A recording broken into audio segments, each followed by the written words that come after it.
So, ayan guys. Dahil Valentine's Day, ay magluluto ako ng, hindi naman talaga siya, no? Parang pangkaraniwang ulam, pero, ano to siya, espesyal. Kasi ito yung paborito namin. Ito ang aming sinigang. Wow! So, ayun. Pinapalambot ko pa itong karne, para naman pagkain talagang talagang masarap pagmuya. O, diba? So, ayan. Kumukulo na, pero hindi pa siya masyadong luto.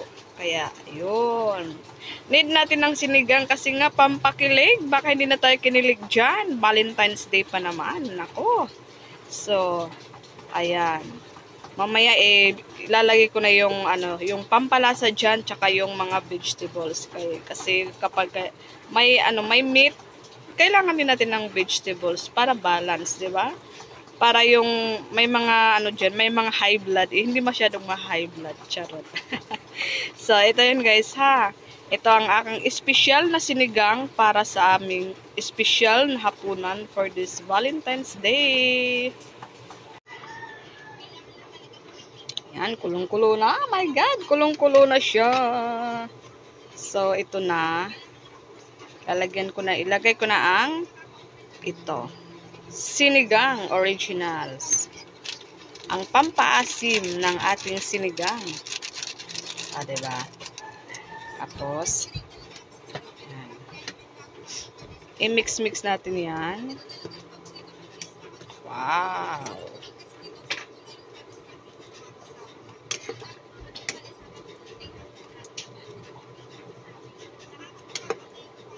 Sinali ko na yung mga yung mga medyo matitigas-tigas, matagal lumambot. Ayan, yung mga ulo ng pichay.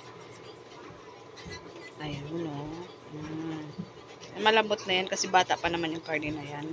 So, ang next kong ilagay dyan is itong dahon ng pichay. O, diba?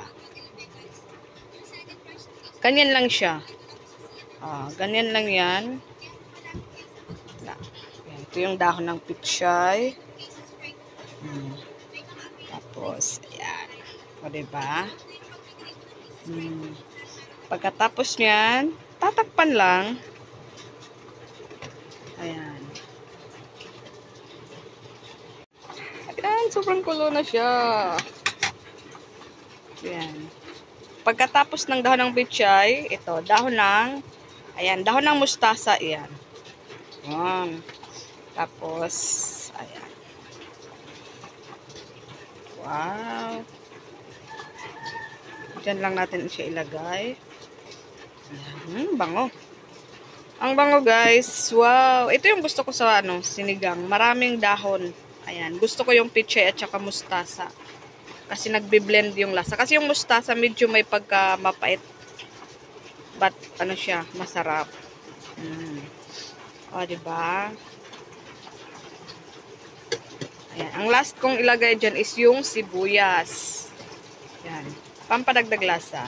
So, yan. Andyan yung mga sibuyas natin.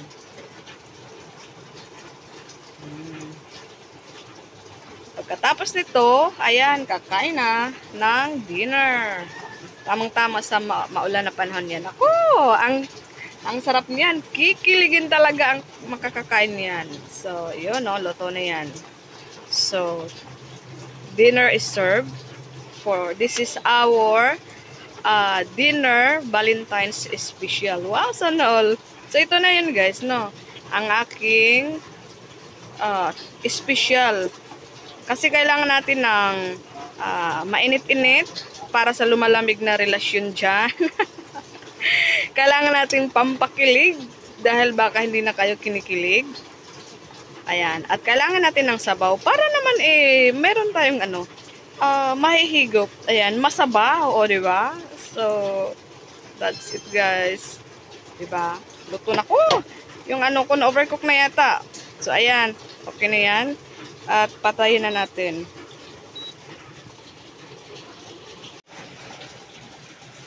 So, yon, ready na ang ating special na sinigang for my Valentine's special. Ayan, para naman ang ating mga mahal sa buhay ay matuwa, no? At pinagluto ko sila ng isang napaka-special na sinigang. O, diba? Simpleng dishes lang yan, ha? Ayan, pwede yan sa pang-araw-araw. But for me, this is our favorite ulam. So, naging special siya. Tapos, ayan, medyo malamig ang panahon. Kaya, ayun, tamang-tama ito, ha? Diba? Lalo nating paiinitin ang gabi. Kasi nga, Valentine's Day, charis. Diba? Sa mga nanlalamig na relasyon dyan, ayan, magpakulo na kayo ng tubig. At sa mga hindi na kinikilig, ayan, ito sinigang. Tamang-tama itong sinigang. Para kiligin naman tayo ulit, ha? Ayan, at mai-inlove tayo ulit, charis. So, that's it for today's vlog. Thank you so much for watching, guys. Ayan, see you for my next vlog. Shoutout nga pala for this, for TikTok GeForce Family Premiere. Happy 4th year anniversary sa ating lahat, guys. Isa nga pala ito sa, pa-challenge ni Ate Kian. Ayun, shoutout sa Ate Kian. Thank you so much at may, na tayo. May entry na, may content pa. O, diba? San ka pa? Yan. Thank you so much, guys, for watching.